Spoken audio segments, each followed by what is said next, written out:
Okay, I think we're setting up our Facebook Live here. Hello, Facebook.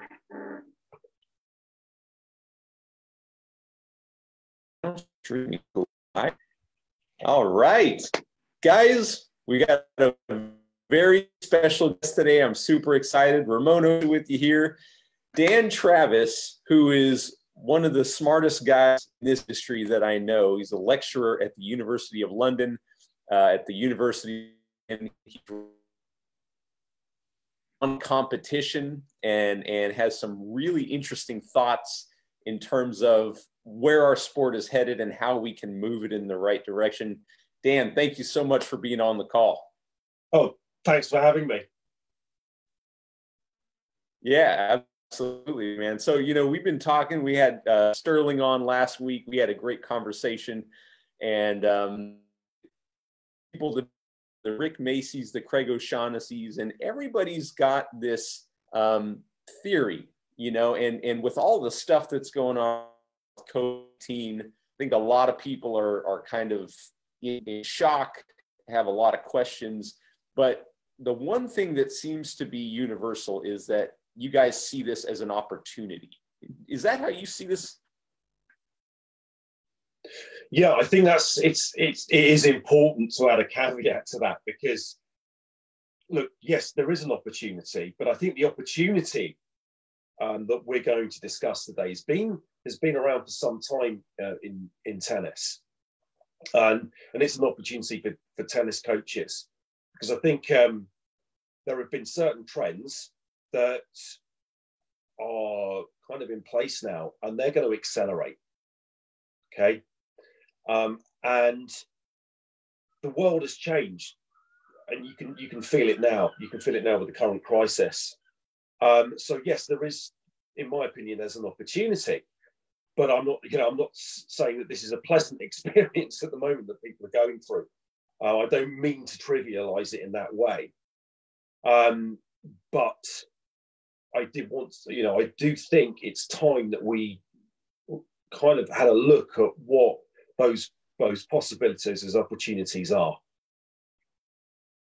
Absolutely. Well, and I know that you and Sterling have a very strong opinion about this, and how important the idea of competition is, both in terms of the growth of our sport now and the meaning behind it. Can you talk to us a little bit about competition and why it's important?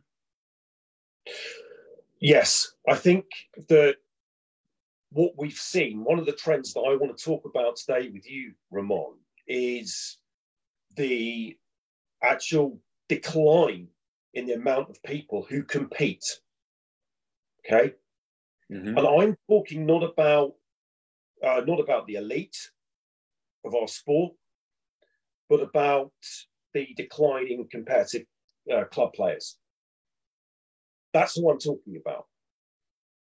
The declining participants. So, but also the decline in the number of competitive opportunities that are available. So tournaments and leagues. Can I just add a certain, because I'm in the UK, yeah? Mm-hmm. We have experienced this trend more than any other country, including Australia. And I know that we've got some Australians on the call. Hello, Ryan. Today, it's 2 a.m. in the morning. But in the UK, what happened was, in the 1980s, people switched their activity, okay, from what we would call playing sport and competing, to participating in what we would call healthy activities, okay? And you saw this in running, right? Yeah. So my first study, my first book, was inspired by looking at something really, really strange that was happening in actual competitive distance running in the UK, because we used to produce all these like world-class marathon runners, mid-distance runners as well. And in the 90s, they all disappeared. Can I just give you a geeky type stat? Is that okay? Oh man, I love geeky type All right. stats. So in 1983, 79 British athletes ran under or below 2 hours, 20 minutes. 79. The marathon. That's for the marathon. By 2003, right, 20 years later, only one person had run under 2 hours, 20. So they got worse? Yeah. And why is that? Why do you think that happened? That was the purpose of the book. That was my initial study, because what I found quite quickly was at the same time that competitive running was really decreasing in the UK. They were getting slower, and there were certainly less of them running that were actually racing. At the same time, the running boom in the Western world went crazy. The graph, the amount of people who started to run marathons and half marathons was just going off the scale. So you had these two, what seemed to be contrary processes. Decline in the amount of racers, right? Mm-hmm. Runners at the top end, the elite end, and a massive increase in the amount of people who were doing running for for health reasons or for charity. That was a big one. That was a really big one, quite an important one.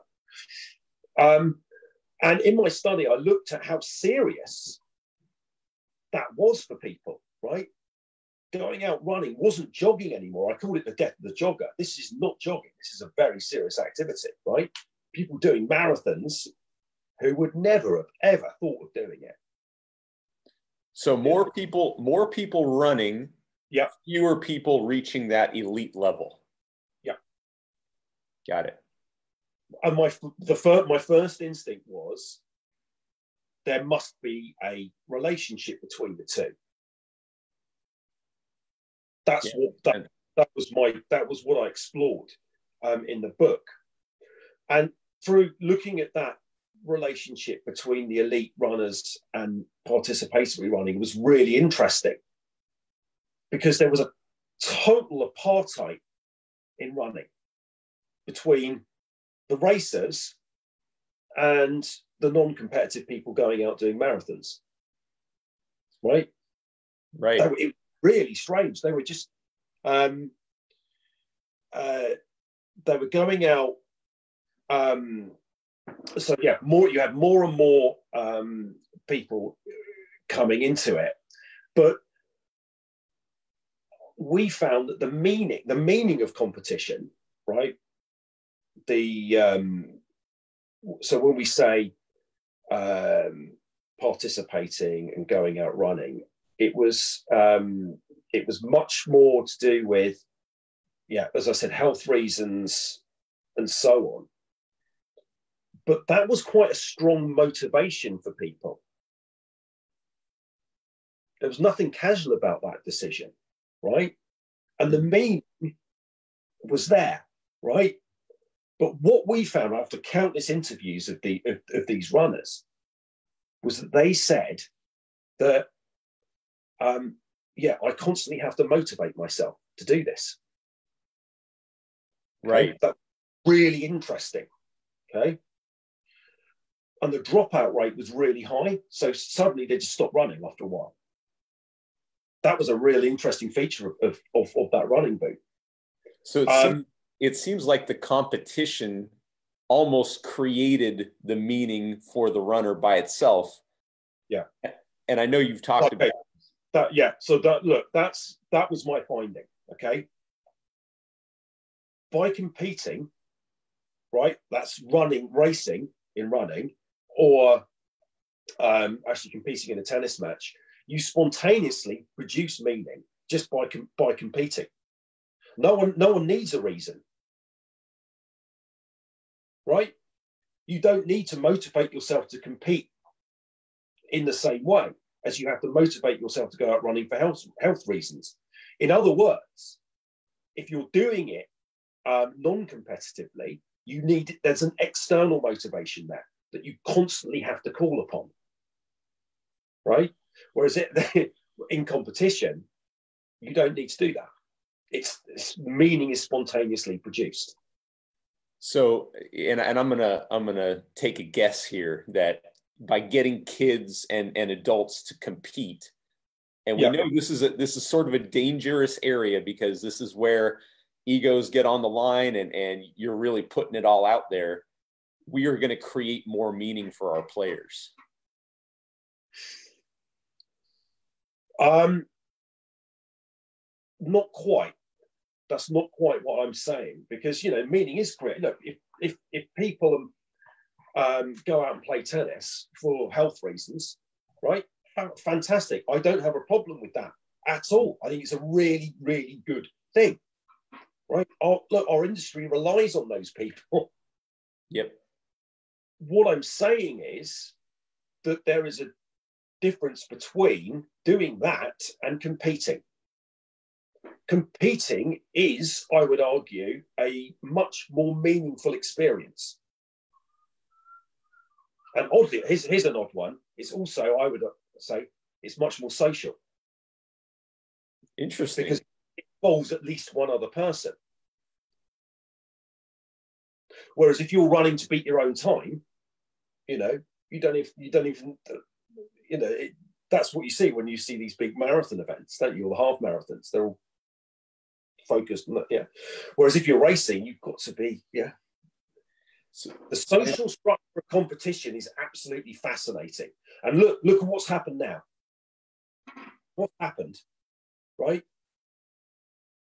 This is our, what did I call it? This is what a non-competitive dystopia looks like right now. This is what we're experiencing. Right. On all meanings, all the meaning that involves. Competition is a really complex social structure. And temporarily it's been suspended. So we are in this dystopia right now. But look what's happening. People are going out running. They're on the bikes and cycling, which I think, great, fine. So Dan, I know that you've talked about this, and it's important for coaches that are listening right now to understand that not every player that comes to you is going to necessarily be into competition. And the things that you and Sterling have talked about and discovered, which we're going to get to in a second, are so incredibly powerful. But we have to understand when we're dealing with a player who is interested in competition or could potentially be interested in competition, and a player who has no interest in that at all and just wants it for the health reasons, right? Or the social element. Yeah, or whatever reason. Right. Whatever non-competitive reason there is, fine. We need those people in the sport. Okay. Can I just give you what I found in my study of the competitive tennis situation, which was different from the running? What I found in the study itself. So the number of competitive tennis players that play at least once a week, right? Now that's declined in the West. By that I mean in Western Europe, Australia, and North America. And this varies from country to country and region to region. But it varies from a very small decline, around 5%, in some areas of the US, for example. So California's got quite a small decline, to an almost total extinction. Wow. Right? One case that I use as an example of the sport squash that was really big in the 70s and early 80s in the UK. And, it went from hundreds of thousands of competitors in the UK to suddenly disappearing. That's a whole sport. Just the competitive players leave. There are lots of reasons for that. And I study those. I look at those in the books and the things that we've been doing. But that is a trend. Okay. But it's not as big as you think it is. I hear a lot of people go, no one competes anymore. Actually, they do. They do. It's complex, but there is a general decline. Okay. The second point is the number of people going into what I call the zone of participation. Okay. And by that, I mean the non-competitive. Coaches feeding you balls, grooving the ground strokes, you're going out and rallying, that kind of stuff. Yeah. That's increased. So the number of people going into that has increased relative to the zone of competition. Okay. Is that because players are scared of competition? Is it because they don't know what actually produces outstanding results? Why do you think that is? Well, you look at number 3 and 4, which I've got here. The other thing I found was more people who are new to the sport enter the zone of participation, and they have classes and coaching rather than start playing competitively. Okay, but that's important. More the new people coming into the sport, okay, and picking it up, right, spend much longer in the zone of participation, having classes rather than competing. Okay, the fourth one, over the last 30 years, those who have classes and coaching, they tend to remain in the zone of participation. Okay, now by tend to remain, I mean they remain, right? It's hard to quite quantify that, but if you start there, you stay there. Because it becomes a comfort zone for them. Yes. There are several reasons. We can hopefully have a look at that now. Certainly, what I think and what Sterling thinks. But it was those 4 points that kind of shed light to me about what was happening in tennis, because when you hear people looking at tennis, it tends to be a bit black and white, it's all or nothing. It's like, where are the competitors gone? Yeah, well, they've actually stopped competing. They're doing something else. They're probably running marathons. That seemed to be the trend. Or they're going to the gym. Okay. So, or if they are still playing tennis, right? They're not really playing. They're in that zone of participation. And back to your question. Why is it that why is that happening? Look, the zone of participation is a nice zone to be in. It's fun. Yeah. And by the way, I've got no problem with the zone of participation. I hope you don't either as a coach, because that's where the bread and butter, that's where the business comes from. Craig was talking about that. That's where he hangs out, O'Shaughnessy. He wants to go out and rally and work up a sweat. And I tend to skew towards the same direction. Yeah. Yeah. Because it's good, isn't it? But also, if you think about it from an economic point of view, from a business point of view, you want to tell people how great they are. Yeah. A lot easier to do that than for them to face the reality of what's holding them back. Yeah. Yeah. This is a point that I think is often missed, right? The world of competition, unless you are a very unique individual, is a frightening place for most people, for normal human beings, right? So no wonder they want to stay in the zone of participation. Tell you what Sterling said to me. I've got to quote Sterling at least once a day. My daily Sterling.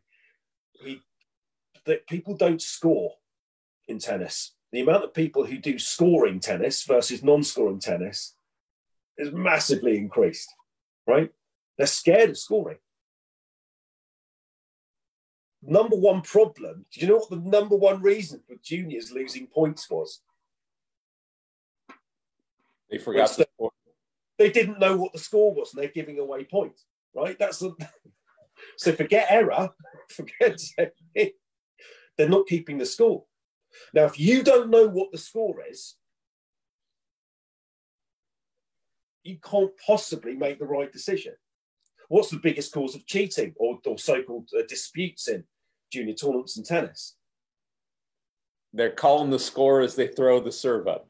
Yeah. Yep. See it all the time. Yeah. So that was the first thing. It's just like non-scoring stuff versus scoring stuff. That's before we even get to playing matches.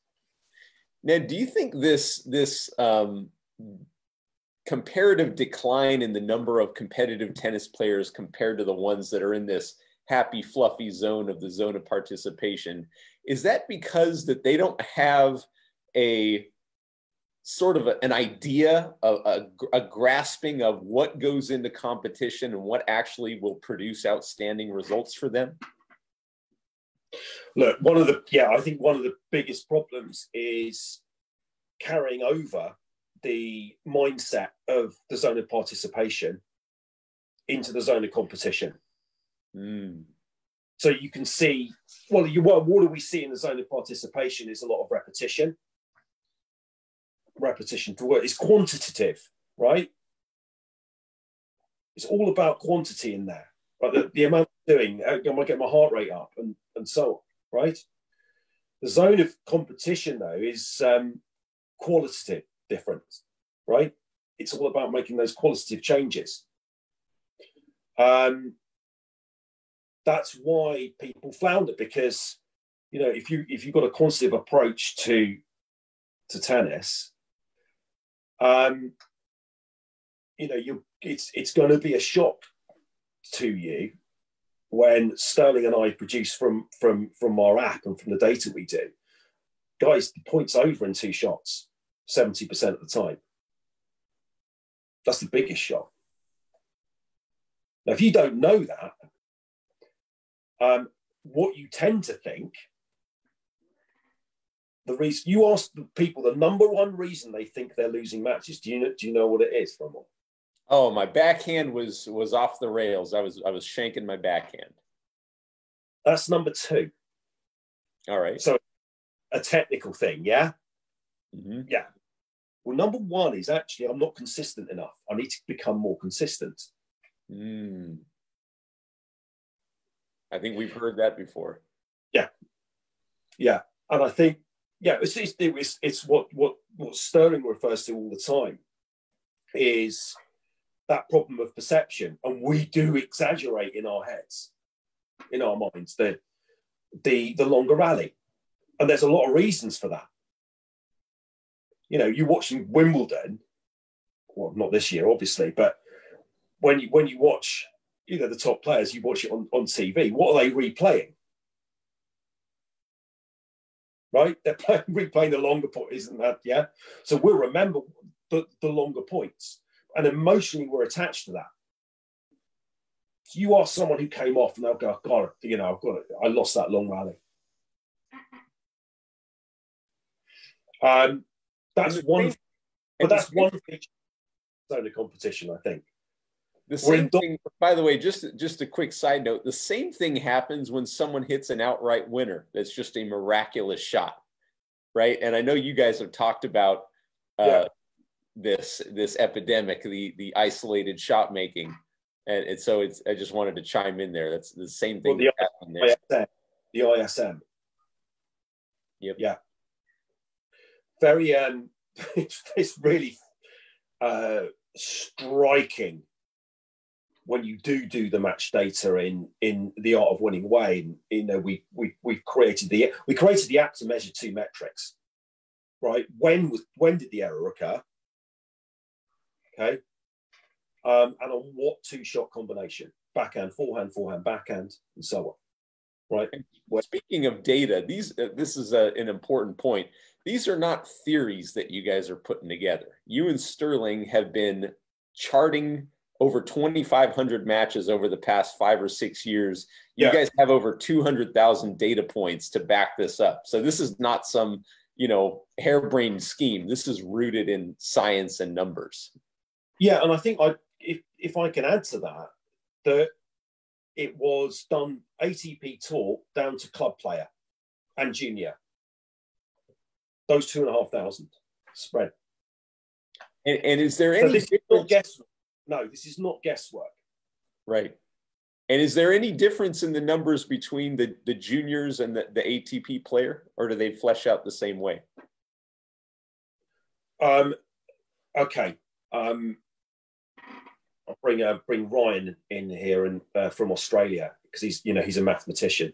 But anyway, the variation is there. Yes, there is, but it's not significant enough to say that this particular group, i.e. juniors, have more than a 5% variation in. Okay, so sorry, can I just rewind a second? So let's say there's the 70% stat, right? 70%, it's over in the first 4 shots. There is variation, but it's match by match. It's not even player by player or group by group or even standard. So that 70% goes for ATP Tour all the way down to your average Joe in the club. So someone might watch a match and say, "Oh my God, this match was crazy. There was 100 points that were between, 8 and 9 shots. This is totally, bonkers." But if you looked at it over a continuum, over a long period of time, you would see those 70, 20, 10 numbers more or less shake out again. Yeah. Got it. That's really interesting. So you guys created the Art of Winning, Dan, and as somebody who's actually gotten to go through this training, it is unbelievable. It's unlike anything that I've ever seen. Why did you guys create that?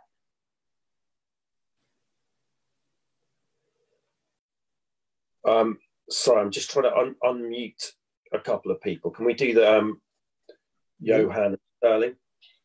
Yeah. I'm going to, unmute Johan and Sterling here. Hey, guys. Hey, guys. How are you? Doing great. Great. Hey. Sterling, how are you? I'm doing wonderful. How are you, Johan? I'm half blind here in my office. I'm living in a grotto. I'm going to have new tennis in a cave. It's better than no tennis at all. Exactly. Oh, man. Anyway, you all doing good? Oh, we're doing great. So I'm really curious about, guys, the Art of Winning, and sort of why it was created, because you guys have an incredible vision for this.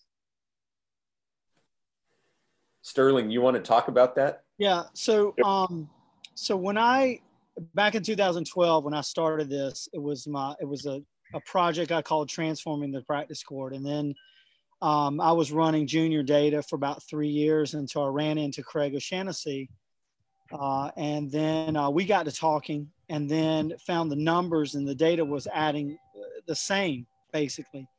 And then I got him started and he started to investigate with Warren Pretorius with Tennis Analytics. And that's over the last few years, we started getting more national junior data. But I think what happened was, a couple of years ago, Dan got in touch with me because he read my book. And then we started talking about, because Dan was really an expert on the mental, emotional. He was teaching courses on mental toughness all over the world. And, this one of the things that I found with this type of training is it causes a player to get more into a flow state, and it helps them understand how to manage their mental and emotional situation, because we know that 75-80% of tennis competition is mental and emotional, right? We only spend about 20-25% of the time actually hitting a ball. The other time we're thinking, we're in between points or in between games. So when Dan and I started talking, we're like, we need to make a global project out of this, and we need to combine our efforts and come up with something that distinguishes the difference between the zone of competition and the zone of participation, And if you're wanting to be more competitive and you want to win at whatever level, it's a mindset that has to change, right? You have to change the way you look at how you train, how you rehearse points. And the data is sort of the hub that we create all this story, we create the storyboard off of. So the data creates the story. The story is that right when the point is about to begin, it's actually about to end most of the time, right? So 0 to 4, 60 to 70%, 5 to 8 shots around 20 to 30%. And then you've got the extended rally, which are 10 to, the most I've ever seen is 25%. And that was a one match between Djokovic and Nadal. And that was like 3 years ago at the Australian Open. And it was 50, 25, 25, right? So, but regardless, even if it's 20%, that's only 2 points out of 10 that are extended rally. So can you win the other 8 points or the majority of the other 8 points, which ends 0 to 8 shots total? So we wanted to put all this in one place, put my life's work, put what he has done, his life's work, and create a sort of system, a mindset, and we call it a project because it's constantly being revised, and like, you know, you get updates on your iPhone. Well, this site we're going to constantly update, right? With creating new games, new scenarios. See, it's the games and the scenarios that really create the atmosphere by which a player is able to become a better competitor and be able to manage their mental and emotional. But it was scoring that was the big problem, though. It was scoring. Yeah, scoring was what we discovered is we're not scoring our practices. Even if we're working on that forehand, we're not putting a score to it. So we get into a flow state because we're hitting 500 balls in a row from the same spot of the court. We get into a flow, but the problem is it's not connected to competition or the context of playing this shot and then playing this shot. So there's not enough scoring in our practices or measuring what our abilities are, right? So with the score comes the pressure of making a shot and missing a shot. And so that's what we found. The score was the number one reason. And then we began to reverse engineer the practice and spend, 60 to 70% of our time 0 to 4, 30% of our time 5 to 8. And then the extended rally really takes care of itself. I'll give you a quick story and then we'll let Dan share. I've been training a player for 3.5 years, and we have spent 90% of our practice time. She trains about 7 hours a week. 90% of that practice time over 3.5 years is 0 to 8 shots. So it's games around that. It's point scenarios around that. Guess what her extended rally win percentage is when she plays a match? And because we have the data, because I do the data. What is it, Dan? It's higher. Yeah. It's about 65% win percentage. I was going to say 55, sorry. It's about 65%. She wins 65% of her extended rallies. Now, how's that possible? Well, because she understands 1-2 reset, 1-2 reset. So when she gets past 4 shots on her side of the court, she just repeats 1-2, 1-2, 1-2 until the point's over. Yeah, but also you cannot get to 9+ shots, the extended rally. If you don't get one of the first 2 in, it's over. Yeah. So training extended rallies and grinding does not work the other way. It does not improve your 0 to 8. But training 0 to 8 will automatically improve extended rally, because it's the hardest part about playing a point is getting it started. Because once you get a point started, rhythm clicks in, and instinct clicks in, the flow clicks in, and it's much easier to manage the point from that forward on. So that's the biggest, those couple of points are the biggest things we've tried to zone in on, and then create practice scenarios that have to do with scoring, that have to do with, does this happen in a match? If what you're doing on the practice court does not happen on a match, you're wasting your time, to be very blunt. You're just wasting your time. And it's the reason why this is just catching on more is because there's always been a perception problem about how to win and how to train to win, right? And, you know, if you've got 25, 30 hours a week with a player or yourself as a player, if you're going to spend that much time a week, you got time to groove some backhand slices, some drop shots, and all the things that you can put more arrows in your quiver. But if you've got, you know, less than 6 hours, 3 hours, you're much better off to be in this zone of competition mindset training, to train these, how to deal with stringing 2-shot sequences together from the start, right? The beginning of the point is the most important part of the point. And I know, guys, that the Art of Winning really addresses these areas incredibly well. There's nothing like it out there. Can you tell us a little bit about the membership site? Because I know you guys have put together a fabulous series of resources for coaches and players. Can you tell us a little bit about that? And also, who is this right for and who is it not right for? Okay.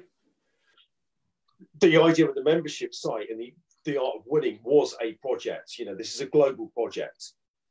And what we wanted to do was, you know, make this accessible to coaches, make this data, this work that we've done together, accessible in a way that I don't feel that other things were and other information was. Because let's face it, at the Art of Winning, we don't have to pay 6-figure salaries, right? We don't have to pay for these award ceremonies that tend to be rife in these global organizations. So what we want to do is put together a package that literally was accessible. And I think right now, this is the opportunity I was talking about, right? Absolutely. We've got this chance now, I think, to kind of now reinvigorate the joy of competition, okay, for everyone. And that was the offer.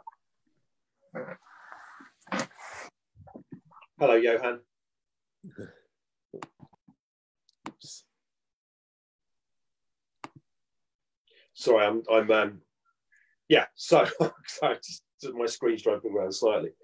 That's what we wanted to create. We wanted to create a store, if you like, of data drills and basically our passion for the game that people can use, and they can start now. Okay, they can go out onto the practice court in the way that Sterling said, and we can start doing something that matters to the player in a match. Now that's different from the zone of participation. That's huge. And what's crazy to me is, and I'm speaking as a marketer of tennis products, as a marketer of tennis experiences, you guys have put together a package that is a $1 trial. People can go in there and they can really experience what the Art of Winning is all about. And you've got a series of different courses that are meant to be used sort of in a very specific sequence that you guys are mapping out. And after that, what is it, $9.99 a month for the membership? Yeah, that's $9.99. So yeah, just under $10.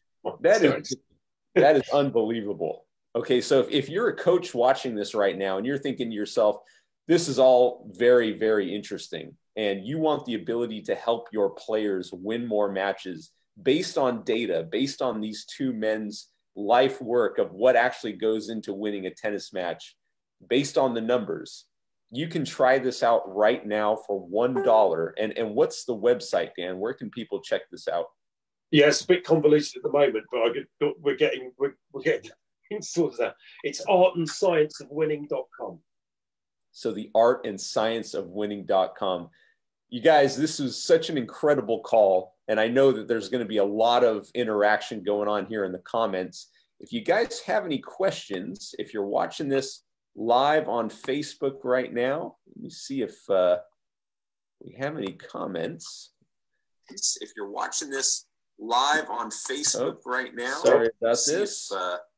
Double streaming here. Comments. Mark Wylam says, hi, Ramon and Dan. Mark, thank you so much for all your work. You're doing unbelievable things with Sport Pros Connect, connecting tennis coaches with opportunities and people all over the world. Thank you so much for watching this. Dan, Sterling, thank you guys so much for being on the call today. I know people are getting a ton of value out of this. Johan, so nice to meet you. Ryan, thank you guys for being on the call today. If you have any questions, if you're seeing this live on a repeat on Facebook or on Zoom, please leave them down in the comments below. Can we speak to And also, please feel free to share this. What we want to do is get more quality information and instruction out into the tennis world so that we can grow this game despite all the crazy stuff that's going on right now. So thank you guys so much. You have anything else to say, Dan, to add? Yeah. Look, we've what we've got is really powerful. And we're not saying change your whole coaching system, all right? If you look at what we do and you can work your way with just one person, with one client, we can help you with that. We can, take you through the process once you're a member. But all you need is one person, right? And that's strongly what I would advise you to do, because that will then show you what really a rich and powerful experience this is. It's transformative. So that would be my final thought on the art of winning and the offer. Awesome. And Johan Kriek, you're a worldwide celebrity, and I know that you've competed at the highest level, and I know you're a member of the Art of Winning. Can you tell us a little bit about what your experience has been like? All of you guys, and I've never met Dan in person, neither have I met Sterling, but I've been following you guys on video and all of your postings and on YouTube and so forth. I have my own tennis program here in Palm Beach County, up in Palm Beach Gardens, and working on my own academies. And I've had kids from different parts of the world over the last 12 years come through my program. And what I found was that, all of the things that they are talking about are things that I sort of learned by the seat of my pants over many, many decades of becoming a professional tennis player. And I wish that I'd had these type of guys in my orbit when I was 12, 14 years old in my formative years to really become a great junior. I grew up on a farm of 500 people in South Africa. So how is it that possible that I could win 2 Grand Slams, and to this day is the only guy in Africa that have won 2 of them? So there's a lot that goes into this game. I think they've done an enormous amount of good for the game. Unfortunately, as a former professional player that has the notoriety and all of that stuff, it's wonderful. It doesn't help very much if you don't continue to educate yourself. Even though I was a top 7 player in the world, I don't know everything. I constantly look at YouTube. I stalk Sterling and these other guys I starve for information. And honestly, I think you guys are onto something super special. Money is not the only thing that's needed in tennis to make great champions. I've looked at this game of ours now through a different lens since I started working in the programs 12 years ago in the academy business and working with kids. And, money is not everything. So knowledge-based and going about a program and being properly planned out to become a great tennis player is very important. Now, tennis is very much like they explained. It's very much like a pyramid. You got the Djokovic's and the Serena Williamses and those types of players at the very tip of the pyramid. And then as we come down the pyramid, it gets wider and wider to where you have at the bottom most of the, like they say, the participation crowd. And that's a whole business all to itself. But my interest is, because I've been there and I've done that, is to work with these high-level young players, whether they are 14 to 21, that want to go professional. So, or try and reach the maximum of their potential. So that to me is the most interest, because that is where I would shine the most. But you guys have done a great job, Sterling and Dan. I'm following you guys, so keep up the good work. And like I said, I'm signed up as a member. That is unbelievable, Johan. Two-time Grand Slam winner, and you've done so much for tennis. You're doing so much for tennis now. Thank you so much for being on this call today. Guys, thank you guys for tuning in. If you're watching this on Facebook Live, we had a great time doing this for you. If you have any questions, please leave them down in the comments down below. We'll be in there interacting. And if you know anybody who would find value from this and who this is going to help, please feel free to share it. And with that, I'd like to thank you guys again, and we'll see you in the next video. See you later. Oh, yes. Take care, guys. Bye-bye.